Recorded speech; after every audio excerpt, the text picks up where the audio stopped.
કેટલી જ્ઞાતિઓ એવી છે કે પાટીદાર સમાજની દીકરીઓ છે ને એને તમે ટાર્ગેટ કરે. હા, આવી દીકરીઓ તો જિંદગી પથારી ફેરવી નાખું ને તો મને અંદરથી એમ થાય કે હું જીવો એમ. આ છે, હા, ઘણા ન્યા છે. પણ મેં તમને બેને વાત કરી, મેં વાત કરી, જાગૃતિબેને વાત કરી હશે, એટલે ભાઈ આવ્યા તમને એને સિંગર ભાઈ વાત કરી ગયા.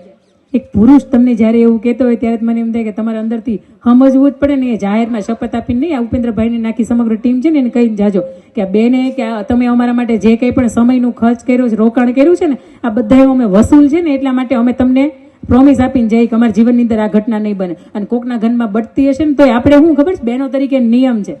તને ખબર છે પેલા છોકરી ભાગી ગઈ એટલે પણ તને ખબર હતી તેને રોકી એવું કામ એને? તને ખબર જ હતી સવારની 5 વાગ્યાની બસમાં જવાની છે, તને ખબર જ હતી કે ત્યાંથી કોલેજમાંથી અધરોધર વહી જવાની છે.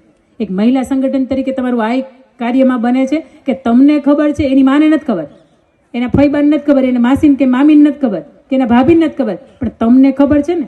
2 કાન ઉપર મારીને પકડીને લઈ આવો ને જાય હેણા, અને તમારી નજરની સામે તમને ખબર હોય વહી જાય તો એક સ્ત્રી તરીકે આપણે તે માથું નીચા કર્યા જેવું સમય છે. દીકરી તરીકે તમે હંમેશા બેટા એટલા બધા આબરૂદાર થાજો કે તમારી ઉપર તમારી ઉપર નાના નાના બાળકોને તમે ભણાવતા હોય અને તમે બાળ મંદિર જતા હોય ને, બાળ મંદિરના ટીચર હોય ને તમારી ઉપર આમ ગર્વ ન લે, કારણ કે તમે બાળ મંદિરમાં જતા હોય, ચહેરા યાદ ન હોય, પણ તમે કામ એવા કરજો કે બાળ મંદિરના ટીચર હોય ને એ તમારી ઉપર ગર્વ લઈ શકે કે હા આ દીકરીઓ આવી છે. અને સમાજની વચ્ચે દાખલા દેવે કે હા રાજુભાઈની દીકરી છે ને, એવી દીકરી થા તો હું તને ભણાવું, એવી દીકરી થા તો તને હું સ્વતંત્રતા આપું, અને એવી દીકરી થા ને તો હું સમાજની વચ્ચે કહી શકું મારી દીકરી એક ભૂલ કરી પણ હવે એ જિંદગીમાં બીજી ભૂલ નહીં કરે. ખાસ કરીને દીકરીઓ તરીકે તમે આટલા બધા પાવરફુલ થજો, એટલા બધા આમ ખૂંખાર થજો કે સામેવાળાને એમ થવું જોઈએ કે આન પાસે જાઉં તો આપણે બળીને ભસ્મ થઈ જાવ. આવી આગ રાખજો.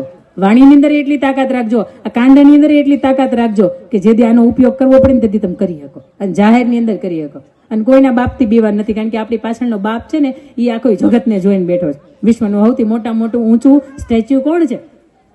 સરદાર વલ્લભભાઈ પટેલ. કેટલા ફૂટની હાઈટ? 597 ફૂટની હાઈટ.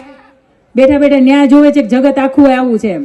પણ તમને હેની ચિંતા છે? મને તેમ થાય કે જાગૃતિબેન માય આપણી એટલી ઊંચી, મંદિર બને છે કેટલા 503 ફૂટ, 502 ફૂટ. જગતની અંદર આટલું ઊંચું મંદિર કોઈનું નથી. કુળદેવીમાં જગત જનની માં ઉમિયાનું છે. જેની માય આટલી ઊંચી હોય એ જગતને જોતી હોય, જેનો બાપ આટલો ઊંચો હોય એ જગતને જોતો હોય, તો તમારે મારા વિચાર કોઈ દિવસ નબળા ન હોઈ શકે.